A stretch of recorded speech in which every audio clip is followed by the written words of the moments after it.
The man who had become her stepfather spoke without looking at her. His words were flat, polished stones dropped into the deep well of her grief.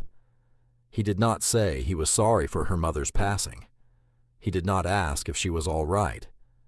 He spoke of escrow, of closing dates, of market value. The house, her childhood home, the house her father had built with his own 2 hands, had been sold. Elara stood by the window, looking out at the garden her mother had loved. She was 19 years old. She did not cry. She did not plead. The capacity for those things had been hollowed out of her in the sterile quiet of the hospital room weeks ago. Now, there was only a strange, echoing calm, a numbness that felt like a shield. "You have until the end of the month," her stepfather said, finally turning from his paperwork. He was a man made of crisp angles and soft surfaces, a paradox of tailored suits and a fleshy, unlined face. "I've arranged a final settlement to help you get started." He slid an envelope across the polished mahogany of the dining table. It was thin. Inside, she would later find 5 $20 bills, $100, an insult wrapped in the guise of administrative severance. It was a fee for the service of disappearing from his life. She took the envelope, her fingers brushing against the smooth paper. Her gaze drifted from the garden to the workshop at the far end of the yard. It was her father's sanctuary, and after he was gone, it had become hers. Her grandfather, a master stonemason and civil engineer, had taught his son, and his son had taught his daughter. She had not learned needlepoint or etiquette. She had learned the language of stone and steel, the secrets of stress and shear, the patient art of making things that lasted. She learned how a dovetail saw sang through seasoned oak, how to read the story of a landscape in its rock formations, how to find true north with a watch and the sun. From her grandfather, through her father, she had inherited a philosophy of quiet competence. "The world doesn't care about your feelings," her grandfather used to say, his voice a low rumble like stones shifting underground. "It cares what you can do. Make yourself useful, and you'll never be useless." Her stepfather cleared his throat, a sound of polite impatience. "Elara, did you hear me?" She nodded, her eyes still on the workshop. On a peg above the workbench hung his legacy, distilled into a single object. It was a plumb bob, but to call it that was like calling a cathedral a building. It was machined from a solid billet of brass, heavy and dense in the palm, with a point so fine it seemed to gather the very concept of down into a single, indisputable truth. It hung from a braided leather cord, worn smooth by the hands of 2 generations of men who believed in level, in plumb, in true. It was an instrument of certainty in a world that offered none. That night, she packed. It did not take long. She had few possessions she cared for. She took a change of sturdy clothes, a whetstone, a small set of drafting tools, and her father's worn leather tool roll. Inside, chisels and calipers lay nested like sleeping silver fish. Lastly, she went to the workshop.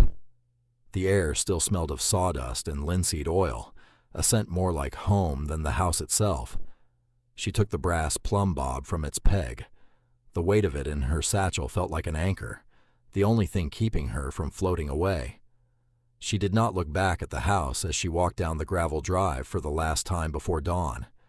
She had $100, a bag of tools, and a profound, aching emptiness where a family used to be. She walked for 2 days, sleeping in haylofts and spending a few of her precious dollars on bread and cheese.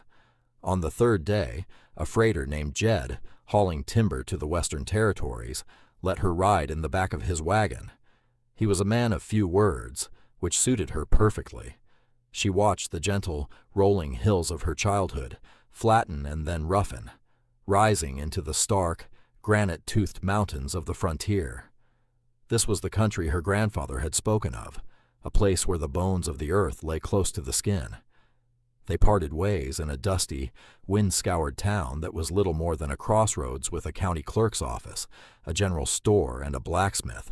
Elara, seeking information more than anything, found herself in the cool, dim interior of the clerk's building. It smelled of dry paper and stale tobacco. The clerk, a man with a drooping mustache and a perpetually bored expression, was talking to a pair of ranchers, selling it for the back taxes. The clerk, whose nameplate read Silas Blackwood, drawled, $4. That's the filing fee. Not a penny more for the land itself. The ranchers chuckled. $4 for a death trap, one of them said. Who in their right mind would buy the old Hemlock Quarry? It's nothing but a flooded pit. Cursed, my father always said. Filled up 50 years ago after the big rains, the other added. Took Alistair Hemlock's folly with it. Good riddance. Place is a hazard. Someone's kid'll fall in and drown one of these days. Alara stood very still, listening. Quarry, granite, spring-fed. The words snagged in her mind. Her grandfather had always said that the best granite was quarried deep, where the pressure of the earth had squeezed out every imperfection. He had taught her how to read the signs of a stable formation, how to understand the way water moved through stone. A flooded quarry wasn't just a hole. It was a container, a vessel. She waited until the ranchers left, their boots scuffing on the worn floorboards. She approached the counter. Silas looked her up and down, his gaze lingering on the dust on her boots and the simple cut of her clothes. He looked unimpressed. "Help you?" he asked, his tone suggesting he doubted it. "The Hemlock Quarry," she said, her voice quiet but clear. "I'd like to buy it." Silas stared at her. For a moment he seemed to think it was a joke. Then a slow, pitying smile spread across his face, crinkling the corners of his eyes. "You got $4, girl?" She laid 4 of her dollar bills on the counter. The paper was worn, creased. It was almost all she had left from her severance. Silas picked them up one by one, holding them to the light as if they might be forgeries. He shook his head, a small, barely perceptible motion of disbelief. "Your funeral," he muttered, but he turned and pulled a thick, dusty ledger from a shelf. He opened it, dipped a pen in an inkwell, and began to fill out the deed. His pen scratched across the paper, the only sound in the office. He asked for her name. "Alara," she said. "Just Alara." He slid the deed across the counter. "All yours. The biggest, deepest, most worthless hole in the county." He leaned forward, a conspiratorial smirk on his face. "They say old man Hemlock's ghost still haunts the place, looking for the fortune his partner cheated him out of. Maybe you'll have better luck than he did." He laughed, a dry, rattling sound. Alara folded the deed and placed it in her satchel. She did not smile. She did not react. She simply nodded, turned, and walked out of the office, the weight of the plum bob at her back, and a flimsy piece of paper in her bag that said she was now the owner of a ghost's drowned folly. The walk to the quarry took the rest of the day. The path was an old, overgrown track that dwindled to a barely there trail. The air grew cooler, smelling of pine and damp stone. Finally, she crested a ridge and saw it. Her heart sank. It was worse than she had imagined. A vast, gaping wound in the earth, filled to the brim with water so dark green it was almost black. Sheer, weeping granite walls dropped 100 feet to the water's surface. The place was utterly silent, save for the whisper of the wind across the stagnant pool. It was a monument to failure, a place of profound and desolate loneliness. For the first time since her mother's death, tears pricked at the back of her eyes. The numbness that had been her shield cracked. What had she done? She had traded the last of her money for a grave. She sank to her knees on the stony ground, the full weight of her isolation crashing down on her. She was 19 years old, utterly alone, and the owner of a flooded hole in the ground. But the wave of despair, as powerful as it was, eventually receded, leaving behind the bedrock of her grandfather's teachings. Find the soundest part. Start there. She got to her feet, wiping her eyes with the back of her hand. Crying wouldn't make her a shelter. She scanned the perimeter of the quarry. Most of it was just scrub and treacherous scree slopes, but on the north side, half hidden by a thicket of gnarled junipers, stood the ruin of a small stone structure. She pushed her way through the branches. It was a small, square building, probably the old powder house or a tool shed.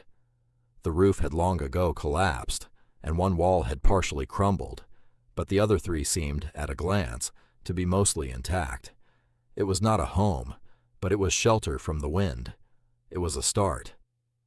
She spent the rest of the daylight hours clearing the interior. It was backbreaking work. She hauled out rotten timbers, shoveled out a thick layer of debris and animal droppings, and pulled weeds that had rooted in the dirt floor. As she worked, she studied the stonework. Most of it was rough, functional fieldstone construction, the kind of work done quickly by laborers. But the back wall, the one facing the quarry, was different. As she cleared the dirt and grime away, she saw it. The stones here were not random fieldstones. They were dressed granite, fitted together with a precision that was startling. The seams were hair-thin, the courses perfectly level. It was the work of a master. It was the kind of work her father and grandfather had done. She ran her hand over the cool, smooth surface. It felt familiar, like a half-remembered verse of a song. Then she noticed the anomaly. Near the floor, in the center of the wall, was a single, perfectly square block of granite. It was darker than the surrounding stones, a piece of diorite perhaps, and it was set in a way that defied the logic of the wall's construction. It broke the bond pattern. It was a deliberate flaw in an otherwise perfect design.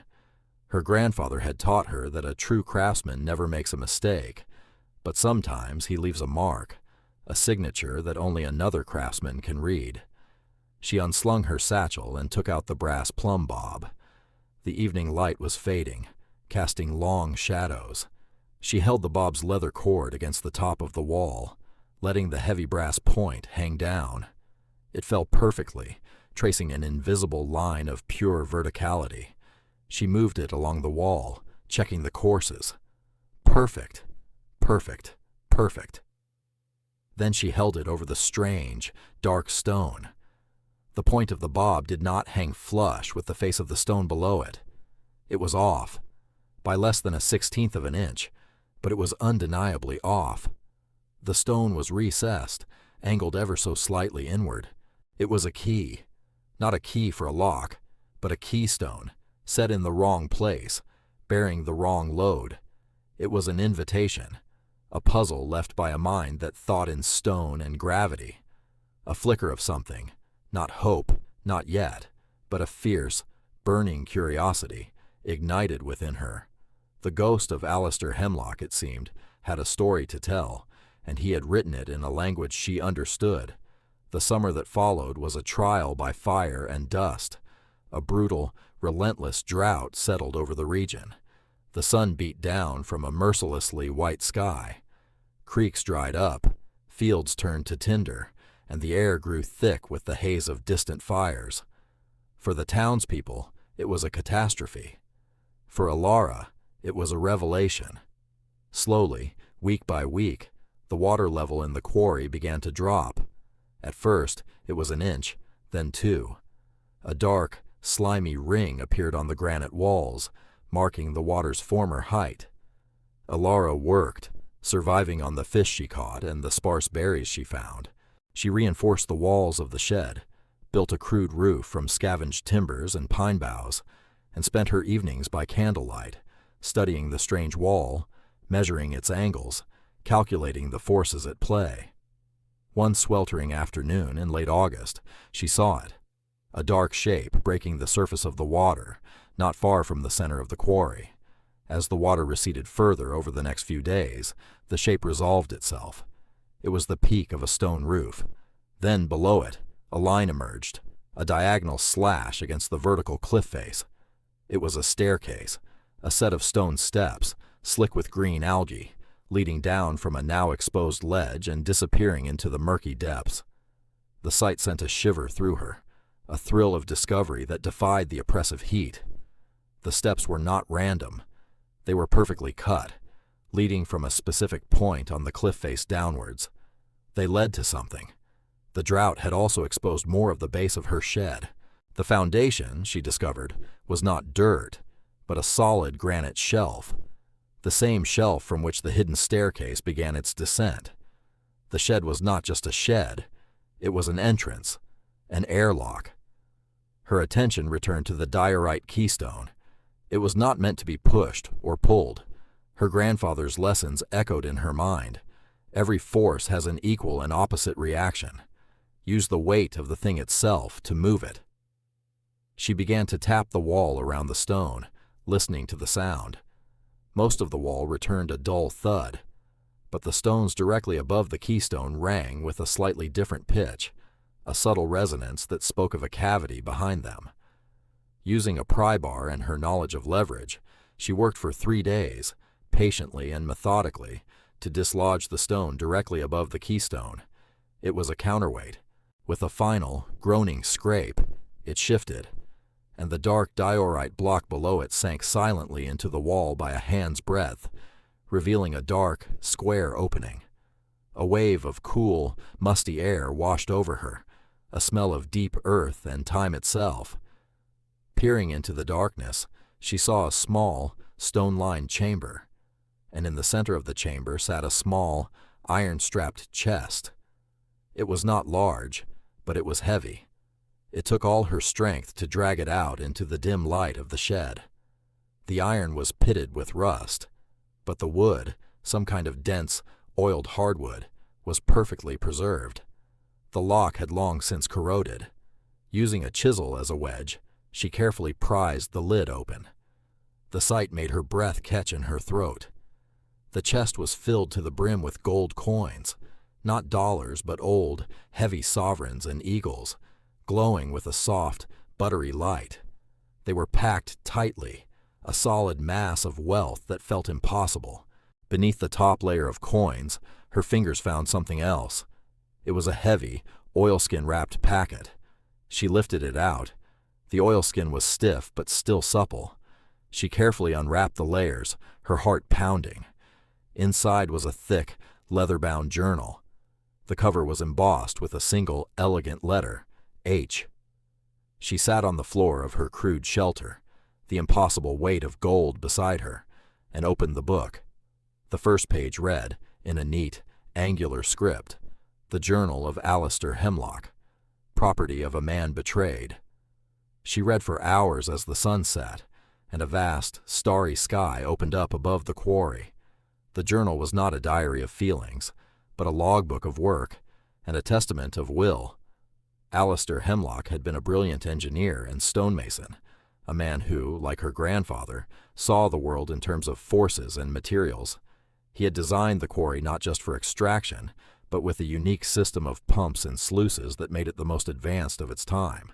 But he had been betrayed. His partner, a man with more greed than vision, had leveraged the company into ruin, cooked the books to frame Alistair for the collapse, and fled with the investors' money. Disgraced and penniless, Alistair returned to the one place he had left, his abandoned, supposedly worthless quarry. He knew the geology of the region. He knew the 100-year flood cycles. He knew the quarry would one day fill with water. And so, in an act of breathtaking defiance, he decided to build his final home not beside it, but within it. The journal was a detailed record of his solitary, monumental labor. For 5 years, he had secretly worked, quarrying and building a multi-level, self-sufficient dwelling deep inside the eastern wall of the quarry. He designed it like a submarine, with sealed doors and walls of immense thickness, engineered to withstand the crushing pressure of 100 feet of water. The staircase she had seen was the main entrance, designed to be accessible only during periods of extreme drought. The shed was the high-water entrance, a secret back door. He wrote of his solitude not as a curse, but as a crucible that burned away everything that was not essential. He found a kind of peace in the methodical, demanding work. He had discovered a final, rich vein of gold while excavating his lowest level. But the money meant little to him then. It was a tool, nothing more. The final entry was dated the year of the Great Flood, 50 years prior. "The rains have come," he wrote. The water is rising. My work is complete. It is a fortress of stone and silence, a testament to the idea that a man's worth is not in his reputation, but in the integrity of his work. If this journal is ever found, it will be by one who understands this language, one who can see the key in the stone. If you are that person, then this home, and the gold I extracted from its heart, are yours. It is not a treasure, but a foundation. Build a life here. Find the peace that I have found. I ask only one thing. If the opportunity ever arises, let the world know that Alistair Hemlock was a builder, not a thief. The truth, like good stone, endures. Alara closed the journal. Tears streamed down her face, but these were not tears of sorrow. They were tears of kinship, of profound, aching gratitude for a ghost. She was not alone. She had found her inheritance, not in the $100 from her stepfather, not even in the chest of gold, but in the words of a man who, a century before her, had faced his own exile and had answered it not with despair, but with a hammer and a chisel. The drought, Alistair's gift, held. The water level continued to drop, revealing the full grandeur of his creation. The steps led down to a massive, bronze-sheathed door, sealed tight against the decades. Using the instructions in the journal, Alara found the hidden mechanism, a complex series of counterweights and gears, and with a great, groaning sound, the door opened. The air inside was cool and perfectly dry. It was a house unlike any other, carved from the living rock. Rooms flowed one into another, their walls the polished, multi-hued granite of the quarry itself. There was a workshop filled with tools that were the mirror image of her father's. There was a library with stone shelves, a kitchen with a clever flue system, and living quarters with windows made of immensely thick, cast-glass ports that looked out into what would normally be the dark water. It was a fortress of solitude, a masterpiece of engineering, a home. Inspired and now funded, Alara began the work of restoration. It was not a task of repair, but of reawakening. She used a small portion of the gold to travel to the town, which was now struggling deeply with the drought. Her arrival at the general store, run by a practical, no-nonsense woman named Maeve, caused a stir. She did not buy flour and beans. She bought 100-pound sacks of lime for mortar, coils of high-grade rope, blocks and tackle, and specialty steel. Her orders were specific and knowledgeable. Maeve, who had seen countless dreamers come and go, watched her with a shrewd, appraising eye. "That's a lot of lime for a girl living in a shack," Maeve said, her voice dry. "I'm not living in the shack," Alara replied simply. "I'm restoring the house." Her requests for custom-forged tools, a stone-facing hammer with a specific haft, a set of perfectly tempered star drills, led her to the blacksmith's forge. The smith was a man named Elias, with arms like oak boughs and a face that seemed permanently grim from years of smoke and fire. He listened to her requests, his expression skeptical. "This is specialist work," he grunted, wiping sweat from his brow. "Not for amateurs. The hammer needs to be balanced just behind the head, weighted for granite, not limestone," Alara said. "The haft should be hickory, straight-grained and oiled, not varnished. The drills need to be tempered to a dark straw color, or they'll shatter on the diorite veins." Elias stopped and stared at her. He took the brass plumb bob she offered for his inspection, feeling its weight, admiring its perfect symmetry. He saw not a girl, but a fellow craftsperson. A slow nod of respect was his reply. "I can do that," he said. And in that moment, a bond was forged, stronger than the steel he worked. He offered her a fair price and a trade of labor for some of the more complex metalwork she needed for Alistair's dormant water pump system. Maeve, hearing of the exchange from Elias, began to extend Alara credit, arranging for shipments of seasoned timber from the coast. She respected competence and self-reliance above all else, and she saw both in the quiet, determined young woman from the quarry. She began packing extra food into Alara's supplies, never mentioning it, an act of practical support that was her version of a blessing. A third ally emerged in the form of Jasper, the elderly town historian. Hearing rumors of strange activity at the cursed quarry, he made the trek out himself. He found Alara not struggling, but confidently directing the placement of a massive oak beam using a complex system of pulleys, her commands to the ropes and levers quiet and precise. He was astounded. He had spent his life collecting the stories of the region, and he knew the legend of Alistair Hemlock. When Alara showed him the journal, he held it with the reverence of a priest holding a holy text. "I knew it," he whispered, his eyes wide. "I always knew the official story was wrong." He became her advocate, her connection to the past, bringing her old survey maps and geological charts that helped her understand Alistair's grand design even more deeply. They offered help not as charity, but as a collaboration of experts, a community built on a foundation of mutual respect for work done well. One day, a buggy rattled up the track to the quarry.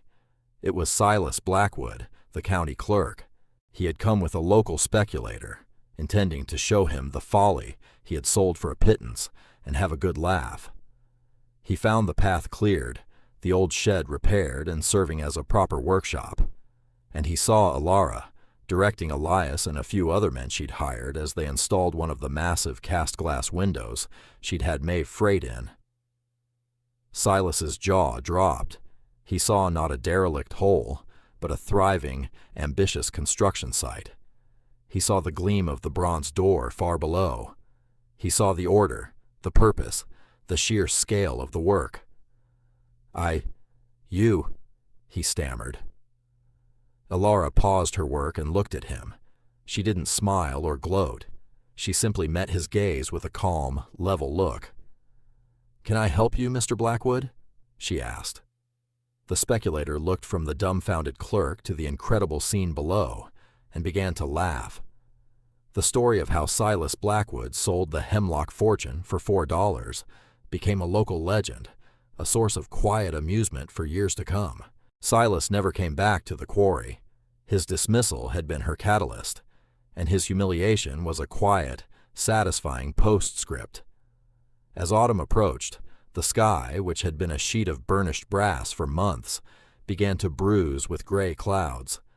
The long drought was about to break, but it did not break gently. It broke with a terrifying violence. The storm that rolled in from the west was a monster, a once-in-a-century deluge that turned the dusty landscape to mud in an hour.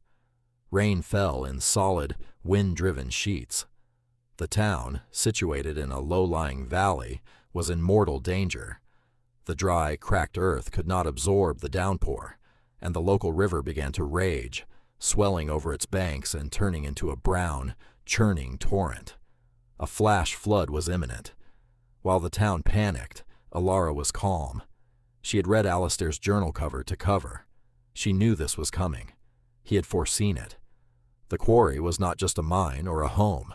It was a safety valve for the entire valley. In his journal, Alistair described an old, massive sluice gate he had built at the narrowest point of the river canyon, a mile upstream from the town.